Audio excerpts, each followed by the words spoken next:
Magandang araw po, Sir Eric.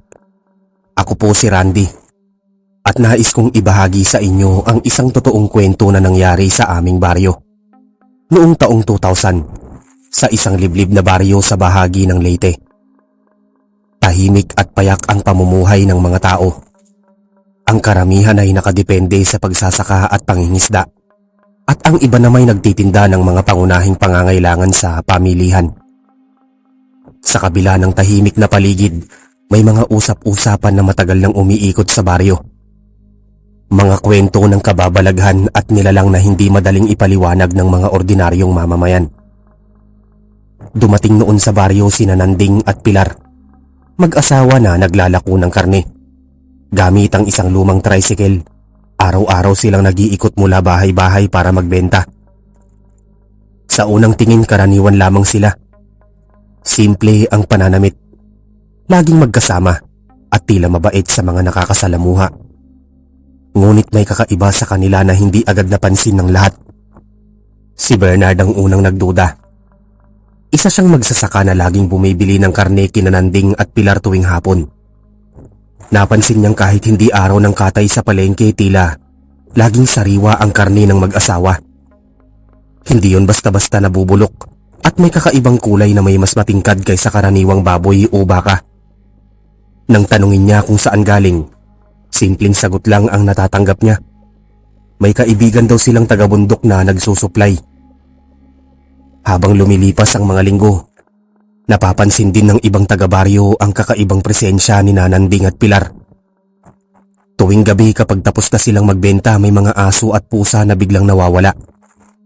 Minsan may natatagpo ang duguang mga balahibo o buto sa tabi ng daan na parang pinagluray-luray ng isang mabagsik na hayop. Hindi ito pinansin ng karamihan dahil iniisip nilang gawa lamang ng mga ligaw na aso. Doon na pumasok ang isa pang saksi, si Ashley, isang dalagang kapitbahay na nakatira malapit sa tindahan ng mag-asawa. Tuwing madaling araw naririnig niya ang kakaibang tunog mula sa loob ng kanilang bahay. Parang may malalakas na kalabog, ungol at minsan ay tila mga iyak na hindi niya matukoy kung tao o hayop. Nang minsan siyang sumilip mula sa bintana, nakita niyang may itinali si Pilar na tila isang malaking bangkay, habang si Nanding ay abalang naghahasa ng matalim na itak. Hindi agad naniwala si Ashley sa kanyang nakita. Inisip niyang baka maling akala lamang yon. Ngunit paulit-ulit na nangyayari, gabi-gabi, hanggang sa lumapit siya kay Ruel, isa pang kabataang taga-baryo na kilalang mapagmatsyag at may tapang sa pagharap sa mga kakaibang bagay. Si Ruel naman ay may narinig na rin mula sa kanyang lolo na matagal nang nakatira sa baryo. Ayon dito, may mga nilalang na nagpapanggap bilang ordinaryong tao para makisalamuha, pero ang totoo'y aswang na nagpapalipat-lipat ng anyo. Lalong lumakas ang kutob ng apat: Bernard, Ashley, Ruel, at ang mismong mga kapitbahay na may kakaiba rin kina Nanding at Pilar.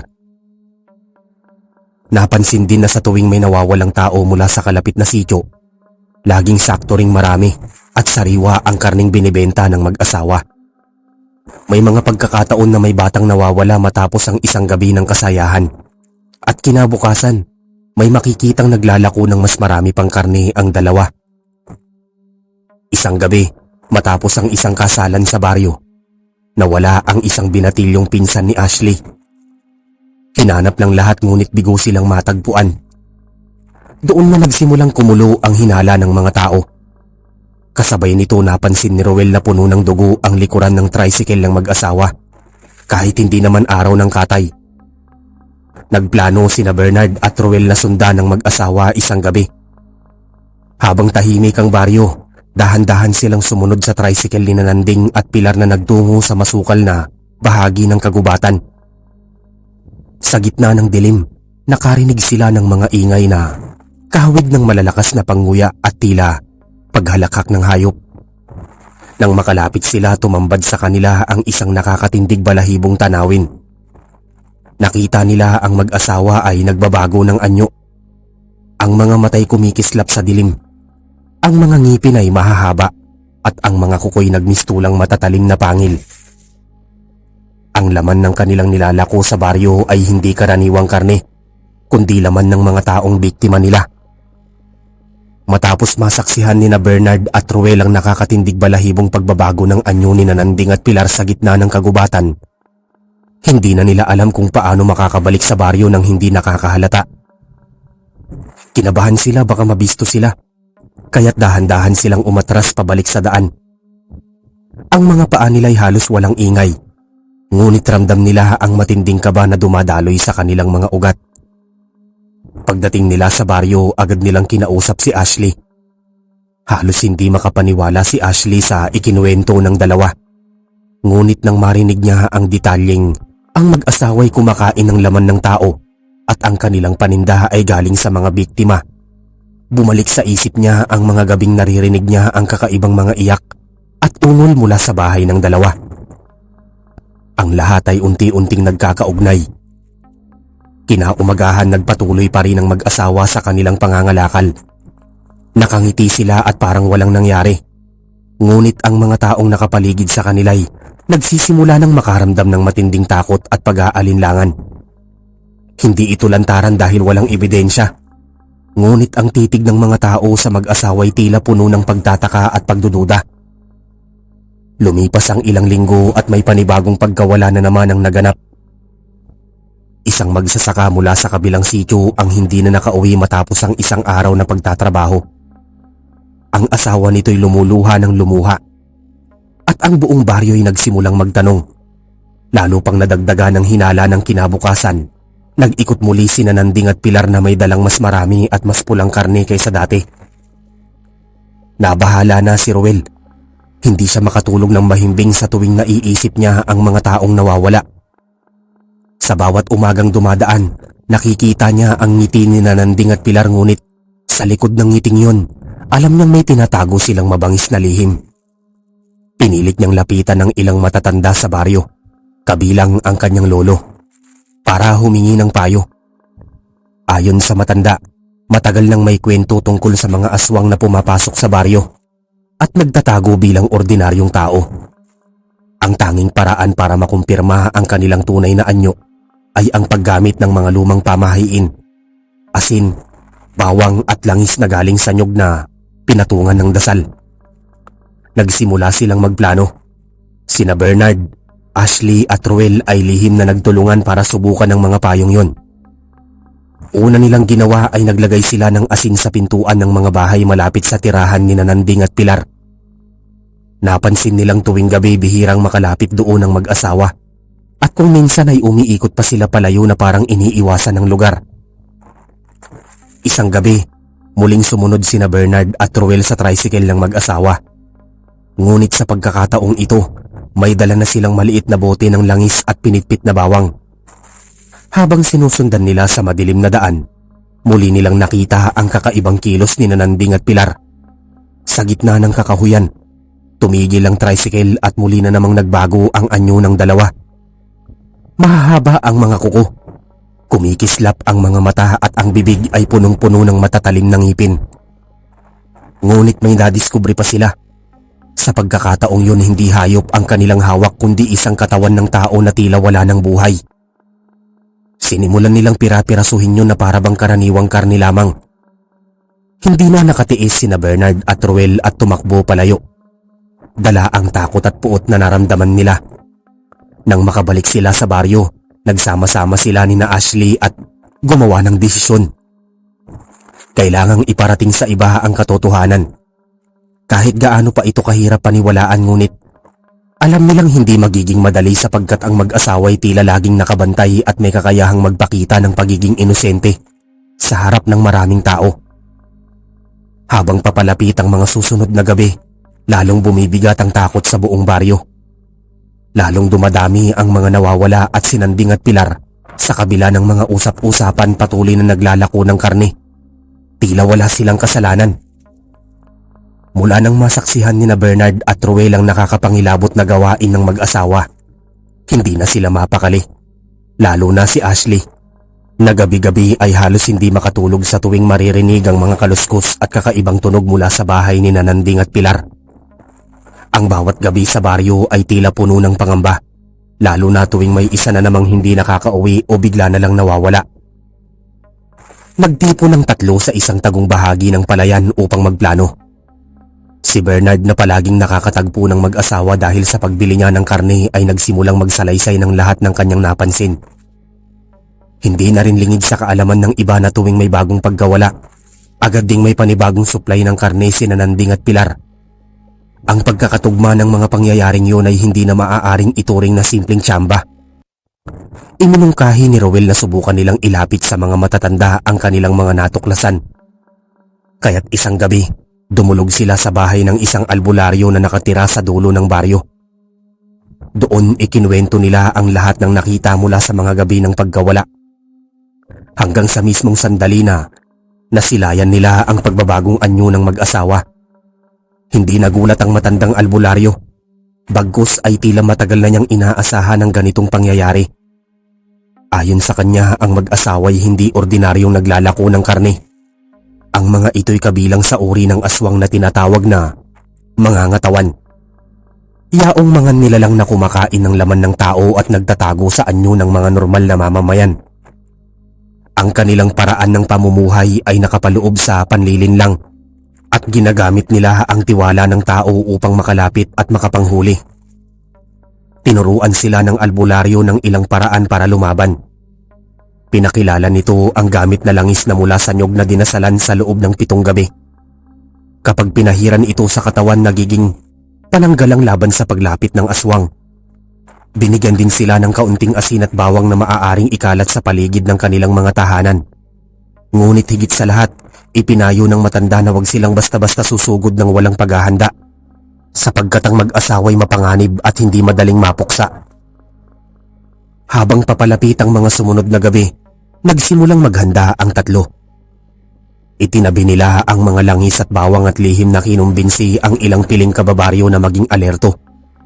Ngunit hindi nila direktang binanggit ang lahat ng detalye dahil natatakot silang baka hindi sila paniwalaan o kaya'y makarating sa mag-asawa ang kanilang plano.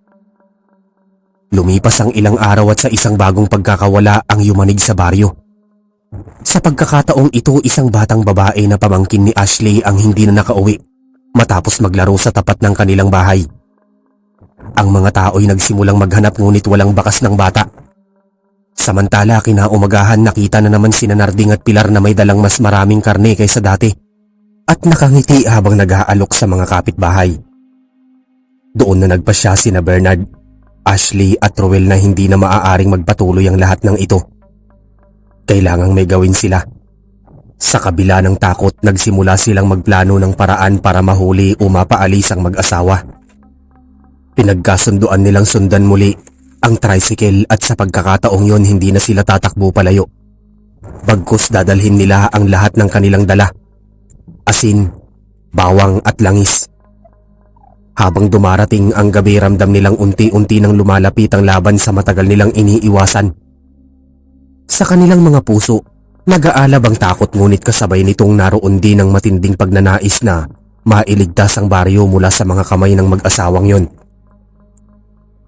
Dumating ang gabing pinakahihintay ni na Bernard, Ashley at Rowel. Mahigpit nilang hawak ang maliit na sisidlan ng langis mula sa albularyo. Mga bawang na binalot sa puting tela at asin na nakalagay sa supot. Hindi nila alam kung sapat ang mga yon, ngunit yun lang ang kanilang pananggalang. Sa bawat tibok ng kanilang puso, ramdam nila ang panganib na maaaring sumalubong sa kanila. Sa may dulo ng baryo, narinig nila ang lumang tricycle ni Nanding at Pilar. Ang ugong ng makina nito ay tila nagbabadya ng kapahamakan. Sinundan nila ito patungo sa kakahuyan, katulad ng mga naunang gabi.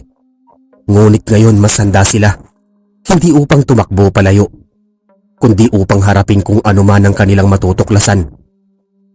Pagdating sa loob ng gubat, muling tumigil ang tricycle. Nakita nilang bumaba sina Nanding at Pilar at kagaya ng dati, nagbago ang anyo ng dalawa. Ang mga mata ay kumislap na parang apoy. Ang balat ay nagdilim at tila nagaspang. At ang mga ngipin ay humaba. Sa kanilang harapan may nakasabit na isang walang malay na katawan.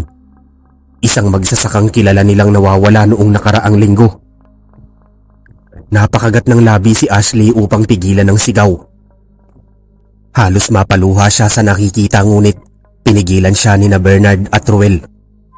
Kinuyom nila ang kanilang mga kamay. Pinipilit tibayan ng loob. Alam nilang yun na ang oras upang kumilos. Habang abala sina Nanding at Pilar sa kanilang ginagawa, dahan-dahang lumapit sina Bernard at Ruel. Itinapon nila ang asin sa paligid na agad namang nagpaatras sa mag-asawa. Isang malakas na huni ang kumawala sa bibig ni Pilar, habang si Nanding ay biglang umatras na parang napaso. Ramdam nilang hindi yun ordinaryong reaksyon. Tinamaan ng mga ito ng mga pamahiing panlaban. Agad na lumapit si Ashley, dala ang langis. Binuksan niya ang sisidlan at pinahid ito sa isang piraso ng kahoy. Nang iwas-iwas niya yon, muling umatras ang mag-asawa ngunit hindi sila tuluyang nawalan ng lakas. Bagkus lalo pang lumitaw ang kanilang galit. Ang kanilang mga matay nagdilim at nagningas. Ang kanilang mga kukoy kumayod sa lupa na parang mga pangil ng hayop. Nagsimula ang isang nakakatakot na habulan sa gitna ng gubat. Tumakbo sina Bernard, Ashley at Ruel habang tinataboy nila ang mag-asawa gamit ang bawang at asin, ngunit sa bawat hakbang, ramdam nilang papalapit ng papalapit ang mag-asawa na parabang wala nang makakapigil sa kanila. Ang hangin ay umaalingaw-ngaw ng mga kakaibang huni ng mga tunog na hindi nila maipaliwanag kung tao o hayop. Sa gitna ng kanilang pagtakas, na alala ni Ruel ang payo ng albularyo. Ang mga aswang ay may kahinaan ngunit hindi basta-basta namamatay. Kailangang mailantad sila sa harap ng mas maraming tao upang mawala ang kanilang kakayahang magtago. Kaya't sa halip na lumayo sa baryo, nilingon ni Ruel ang dalawa at nagpasya. Dapat nilang dalhin ang laban pabalik sa gitna ng nayon. Habang nagkakandara pa silang tumakbo, sinusundan pa rin sila ng mag-asawa. Ang bawat kaluskos ng dahon, ang bawat yapak ng lupa, ay tila nagiging babala ng mabilis na paglapit ng mga nilalang. Ngunit sa kanilang dibdib, hindi na lamang takot ang nangingibabaw. Naroon na rin ang galit at paninindigan. Sa wakas, natatanaw na nila ang mga ilaw ng baryo, ngunit kasabay nito, naririnig na nila ang malalakas na hiyaw ng mag-asawa na ngayoy halagang nagpapakita ng kanilang tunay na anyo. At sa sandaling yun, alam ni na Bernard, Ashley at Ruel na hindi na sila makakatakas ng walang matinding laban. Pagpasok nila Bernard, Ashley at Ruel sa baryo, ramdam nilang lumakas ang presensya ni Nanding at Pilar. Hindi na katulad ng dati. Ngayon ay hayagang nagpapakita ang mag-asawa ng kanilang totoong anyo. Ang mga tao sa paligid ay natutulog pa o abala sa kani-kanilang gawain, ngunit may nararamdaman silang kakaibang lamig sa hangin at bigla ang katahimikan sa paligid. Sa gitna ng plaza, huminto sina Bernard at Ruel. Pinanood nila habang naglalakad sina Nanding at Pilar, na ngayon ay parehong may mahabang kuko, kumikislap na mga mata at mukha ng punong-puno ng galit. Ang mga aso at pusa sa paligid ay tahimik na nagtatago sa ilalim ng mga bahay. Tila ramdam din nila ang panganib. Si Ashley naman ay humawak ng langis at bawang. Dahan-dahang nilalapitan ng mag-asawa. Pinahid niya ang langis sa isang piraso ng kahoy at inilatag ang bawang sa paligid bilang pananggalang. Biglang nagulat ang mag-asawa sa simpleng ritual na yon. Tila hindi nila inaasahan na may lalaban sa kanila sa ganitong paraan. Sa sandaling yon, napansin ng mga nakatingin ang kakaibang kilos ni Nanding at Pilar. Unti-unting nagkakalat ang kanilang kapangyarihan at ang ilang tao sa baryo ay nagising dahil sa mga malalakas na huni, halakhak at kaluskos na umaalingaw-ngaw sa gabi. Nakita rin nila ang tricycle ng mag-asawa na nakatambak ng dugo at doon na nagsimulang manginig ang mga nanonood. Si Bernard, Ashley at Ruel ay hindi tumigil. Hinagisan nila ng asin at bawang ang mag-asawa. Pinipilit silang lumayo sa gitna ng baryo, ngunit ang kapangyarihan ni Nanding at Pilar ay malakas. Tila kayang higupin ang lakas ng tao sa paligid upang mas maging matindi ang kanilang galit. Habang nagaganap ang laban, may mga batang nakasilip sa mga bintana ng kanilang bahay at napatingin sa kakatakot na tanawin. Ang ilan ay napaiyak, ang ilan ay napahagulgol sa takot. Ngunit sa kabila nito, ang tatlong kabataan ay patuloy na nanindigan. Alam nilang kung hindi sila kikilos mas marami pang tao ang mawawala. Sa mga sandaling yun nagkaroon ng kakaibang epekto ang bawang at langis. Unti-unting napapahina ang mag-asawa. Ang mga galit na huni nila ay nagiging mahinang ungol at ang kanilang anyo ay nagiging bahagyang mas pamilyar sa mata ng tao. Hindi na gaanong nakakatakot. Ramdam ng tatlo na may pag-asa at lalo nilang pinilit na lapitan ng mag-asawa. Ngunit sa kabila ng pagpapahina, hindi pa rin sila tuluyang natalo. Ang mga mata ni na Nanding at Pilar ay nananatiling mapanukso at puno ng matinding galit. Alam ng tatlo na ito na hindi basta-basta matatapos ang laban sa isang gabi lamang. Kailangang may matibay na plano at sapat na lakas para maitaboy sila sa baryo. Habang ang baryo ay unti-unting nagigising sa kaguluhan, may mga nakakita at nakaramdam ng kakaibang presensya ngunit marami pa rin ang nagtataka at hindi makapaniwala. Ang mga pangyayari ay parang panaginip o kwento lamang sa simula ngunit ang katotohanan ay mas nakakatakot kaysa sa kahit na anong kwento. Si Bernard, Ashley at Ruel ay nanatiling nakatayo sa gitna. Nagtsatsaga at nagbabantay. Alam nilang darating ang sandaling kakailanganin nilang harapin ng mag-asawa ng buong tapang. Ang mga ilaw sa paligid ay naglalaro sa mga anino at sa bawat paggalaw ng mag-asawa, mas lalong lumalapit ang panganib. Sa gitna ng baryo habang nanonood ang ilang gising na residente, unti-unti nang naramdaman ni na Bernard, Ashley at Ruel ang pagbabago sa galaw ni Nanding at Pilar.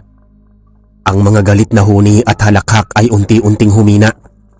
Ang kanilang mga mata na dati kumikislap sa dilim ay nagsimulang lumiit at mawala ang matinding ningas.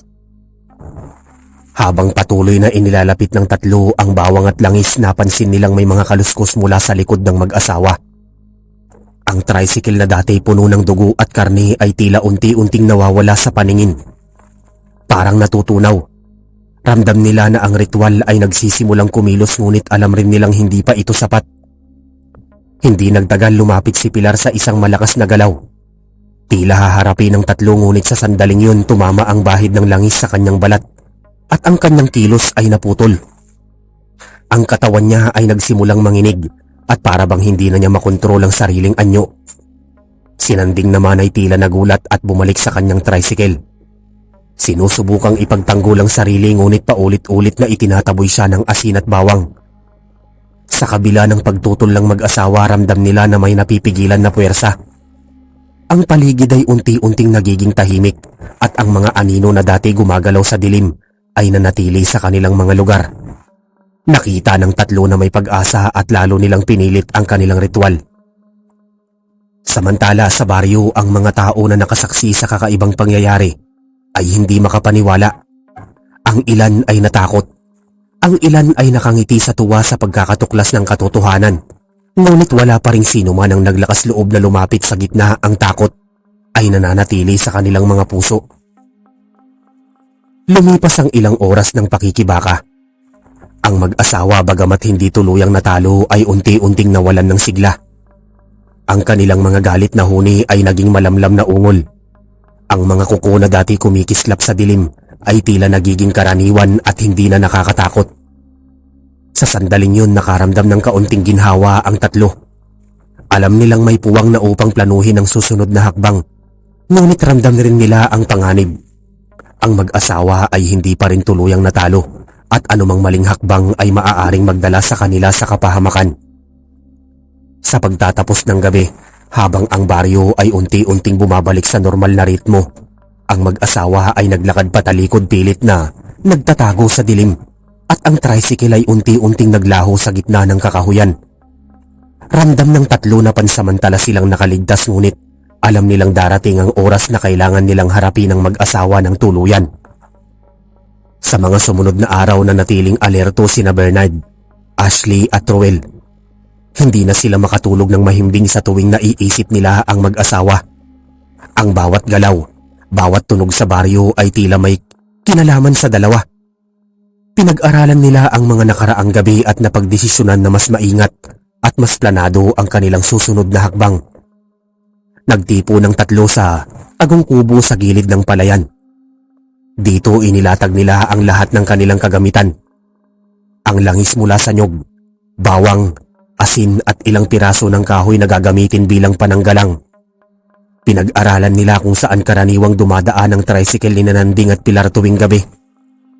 Alam nilang sa susunod na paglabas ng mag-asawa, kailangan nilang handa at sabay na kumilos. Dumating ang gabi ng kanilang susunod na plano. Tahimik ang baryo. Ang mga ilaw ay nakabukas sa mga bahay ngunit kakaunti ang naglalakad sa kalsada. Ramdam ng tatlo ang bigat ng bawat hakbang. Bawat paghinga na tila may humahabol na nakikita lamang sa gilid ng kanilang paningin. Pagdating nila sa tipong kadalasang dumadaan ng tricycle, lumapit sila sa gilid at naghintay.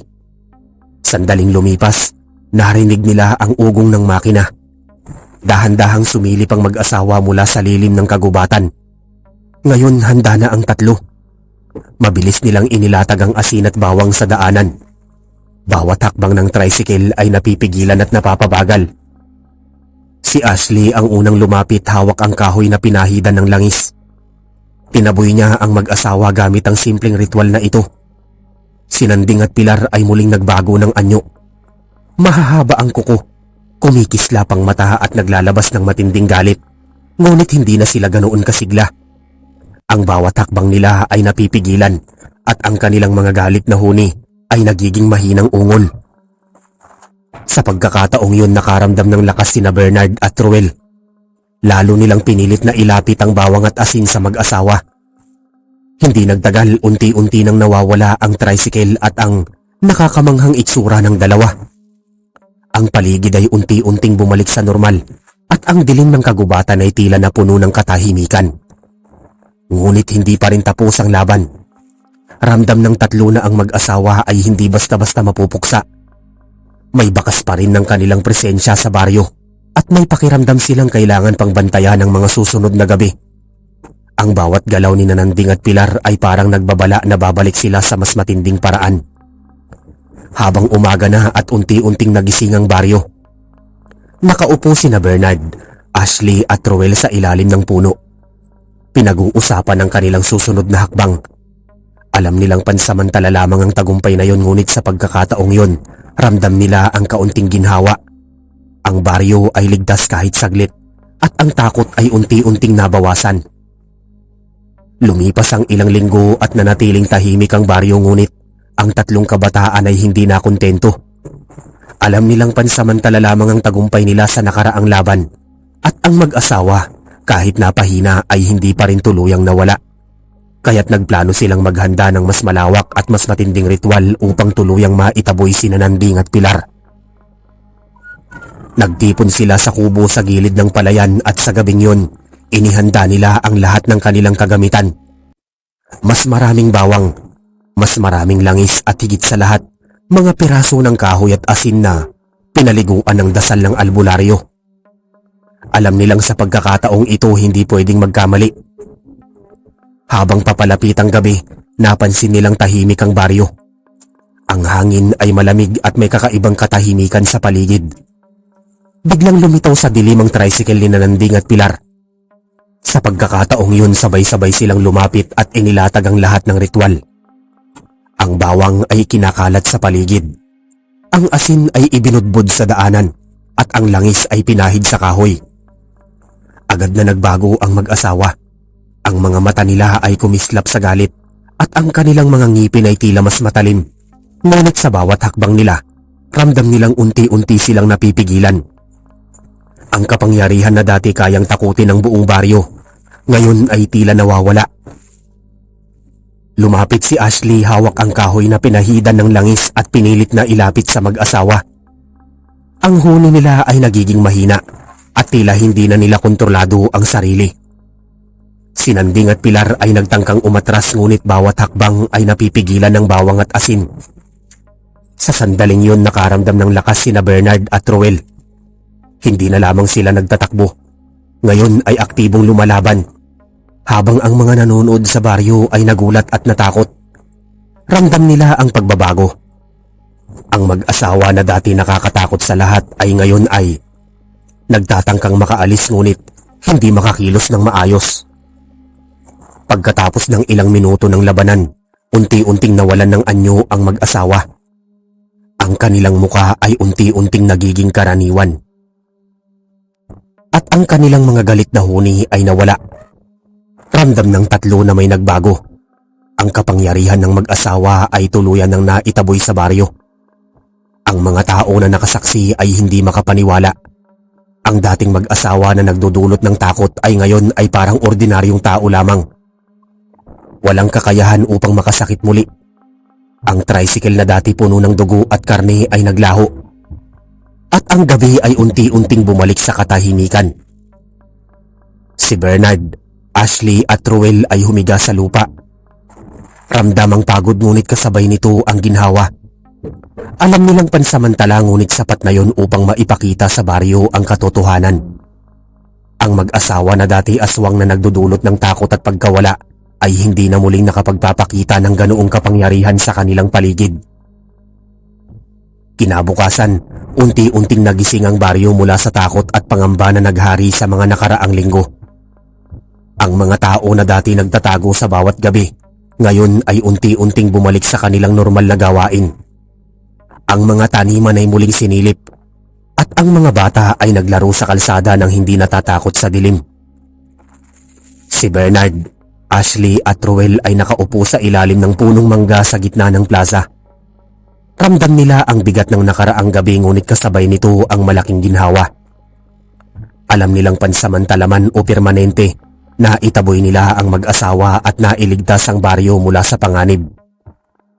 Habang nagmamasid sa paligid, nakita nila ang mga kapitbahay na nagkatinginan at nag-uusap tungkol sa nakaraang gabi. May halong takot ngunit higit sa lahat, may pagkamangha at pasasalamat.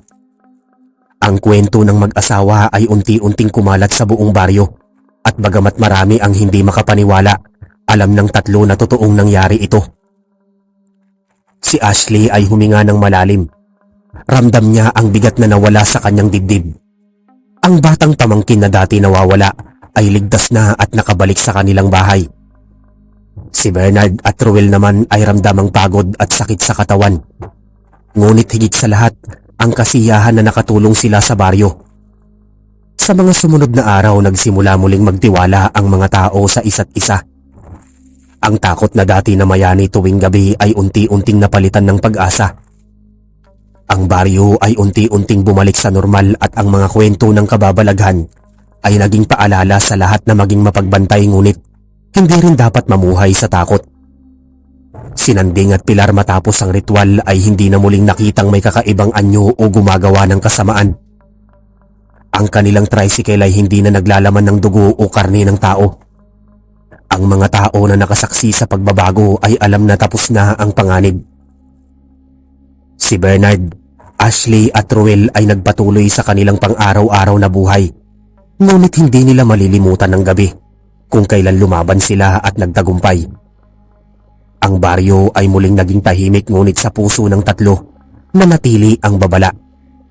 Kahit na naitaboy ang panganib, may mga nilalang na maaaring bumalik. Kaya't ang pagiging alerto at pagkakaisa ng mga tao ay mahalaga. At doon nagtatapos ang kwento ng mag-asawang naglalako ng karne sa baryo. Isang kwento ng takot, tapang, at pagkakaisa sa gitna ng mga kababalaghan.